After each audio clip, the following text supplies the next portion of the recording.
Choledocholithiasis, bile duct stones मतलब पित्त के रास्ते में पथरी। गॉल स्टोन्स के बारे में आपने सुना ही होगा कि पित्त की थैली के अंदर जो पथरी होती है। आज हम बात करने आए हैं पित्त के रास्ते की पथरी के लिए या बाइल डक्ट स्टोन्स या कोलेडोकोलिथियासिस। नमस्कार, मैं डॉक्टर नीरज गोयल हूँ। I am a GI surgeon, director of GI surgery at CK Birla hospital, Punjabi Bagh. तो ये जो बाइल डक्ट के जो स्टोन्स हैं, इनका जो बनने का रीजन होता है, बल्कि मैं इसको बोलूंगा ये बनती तो गॉल ब्लैडर में ही है और वहां से स्लिप होके आपके बाइल डक्ट में आ जाती है। जब आपके बाइल डक्ट में आती हैं तो ये आपकी रुकावट पैदा करती हैं और रुकावट होने से आपको पीलिया हो सकता है, आपको बुखार आ सकता है और साथ ही साथ पेट में दर्द होता है जो कमर की तरफ जाता है। साथ ही साथ एक चीज और इम्पोर्टेंट इसमें होती है, जब पित्त की थैली की पथरी सरक कर अगर बाइल डक्ट में आ जाती है, मतलब वो बाइल डक्ट स्टोन बन जाती है, तो कभी कभी वो पैंक्रेटाइटिस कर सकती है, जिसको हम एक्यूट पैंक्रेटाइटिस बोलते हैं।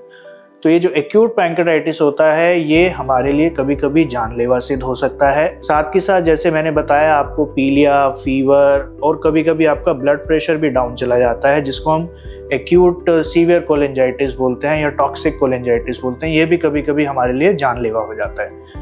इसीलिए जब भी हमें बाइल डक्ट स्टोन के बारे में पता चलता है तो हम उसको हमेशा ट्रीटमेंट की सलाह देते हैं, चाहे आपको पेन हो रहा है या नहीं हो रहा है।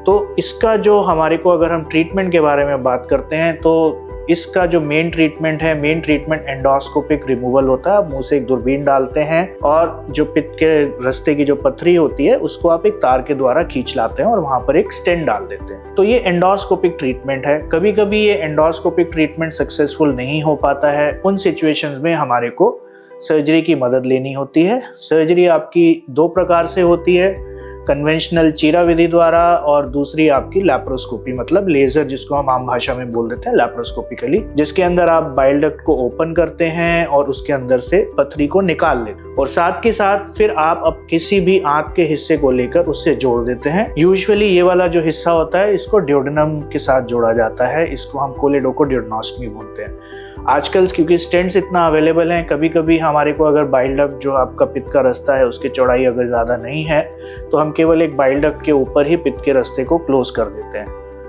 एक चीज़ मैं और बोलना चाहूँगा, कभी कभी आपका प्रॉब्लम इतनी ज़्यादा होती है कि आपको एक टी ट्यूब की सहायता लेनी होती है। टी ट्यूब आपकी टी शेप में एक ट्यूब होती है प्लास्टिक की, जिसको आप पित्त के रास्ते में डालकर स्किन से बाहर निकाल लेते हैं। वो होती है उस पित्त के रास्ते की हीलिंग के लिए। तो कुल मिलाकर जो पित्त के रास्ते की पथरी है, बाइल डक्ट स्टोन्स हैं, कोलेडोकोलिथियासिस है, उनका जो मेन ट्रीटमेंट है वो है आपका एंडोस्कोपिक ट्रीटमेंट। अगर उससे संभव नहीं है तो हमारे को डेफिनेटली बाइल डक्ट की सर्जरी की तरफ जाना है। सबसे इम्पॉर्टेंट है कि ये पथरी बनने का जो रीजन है वो है गॉल स्टोन्स, तो पित्त की थैली की पथरी को भी हटाना अत्यंत आवश्यक है। नमस्कार, थैंक यू।